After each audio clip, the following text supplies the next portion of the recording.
আমি 4টি বিষয়ের কথা বলবো যেগুলো রমজানে হয়তো কম বেশি আপনি করেছেন আল্লাহর তৌফিকে।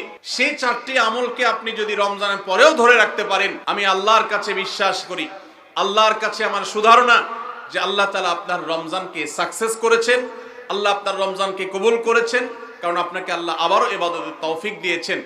আর সেই 4টি কাজের প্রথম কাজ হলো, আমরা অনেকেই আলহামদুলিল্লাহ সারা বছর নামাজ নিয়ে অবহেলা কম বেশি করলেও রমজান মাসের সম্মানে, তাকওয়ার মাস হিসাবে, কোরআন নাজিলের মাস হিসাবে, শ্রেষ্ঠ মাস হিসাবে, ইবাদতের মৌসুম হিসাবে রমজানে অনেকেই পুরুষরা 5 ওয়াক্ত নামাজ মসজিদে গিয়ে পড়ার চেষ্টাটা করেছে। মা বোনরা ওয়াক্ত হওয়ার পর দেরি না করে তারা নিজ নিজ অবস্থানে নামাজটা আদায় করার চেষ্টা করেছে। রমজানের পরে এই 5 ওয়াক্ত নামাজ যেটা রমজান মাসে আপনি সঠিকভাবে করেছেন, এই নামাজটা যদি আপনি ধরে রাখেন, 5 ওয়াক্ত নামাজ কি শুধু রমজানের ইবাদত না রমজানের পরেরও ইবাদত? কে বলেন?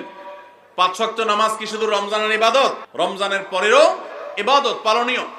অতএব 5 ওয়াক্ত নামাজ যদি আপনি রমজানের পরে ধরে রাখতে পারেন, আপনার জান জীবন যেতে পারে, অনেক লস হয়ে যেতে পারে, কিন্তু ওয়াক্ত চলে যাবে আর আপনি নামাজ পড়বেন না।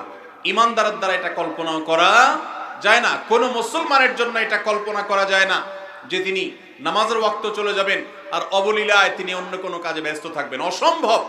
এর সাথে ইমানের সাংঘর্ষিকতা এই লেভেলের যে ওমর ইবনুল খাত্তাব রাদিয়াল্লাহু তাআলা বলেছেন, লা হাজ্জা ফিল ইসলামি লিমান তারাকাস সালাহ, যে ব্যক্তি ইচ্ছাকৃতভাবে নামাজ ছেড়ে দেয়, নামাজ ত্যাগ করে, অন্য কাজে মগ্ন থাকে, ওয়াক্ত চলে যায়, ইসলামে তার কোনো হিস্সা নাই, কোনো অংশ নাই, কোনো ভাগ নাই, সে নিজেকে মুসলিম দাবি করবার কোনো নৈতিক অধিকার নাই যে নামাজ ইচ্ছাকৃত পড়ে না, ত্যাগ করে। রমজান মাসে 5 ওয়াক্ত নামাজটা যদি আপনি সারা বছর ধরতে পারেন, এটাকে যদি আঁকড়ে ধরতে পারেন এবং ধরে রাখতে পারেন, তাহলে আপনি একটি আমলে সাকসেস।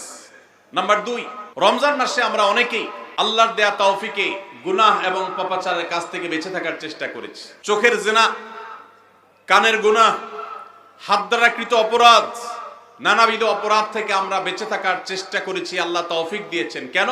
কারণ রমজান মাস তাকওয়ার মাস, গুনাহ ছাড়ার মাস, সেজন্য আমরা গুনাহ ছাড়ার চেষ্টা করেছি। এই যে রমজান মাসে আমরা পাপাচারের কাজ বর্জন করে থাকার চেষ্টা করেছি, রমজানের পরেও যদি এই চেষ্টাটাকে অব্যাহত রাখতে পারি, এটাকে যদি আমরা ধরে রাখতে পারি, ইনশাআল্লাহ আমার রমজান সাধনা সার্থক হয়েছে, আমার রমজান ইবাদত কবুল হয়েছে আল্লাহর কাছে।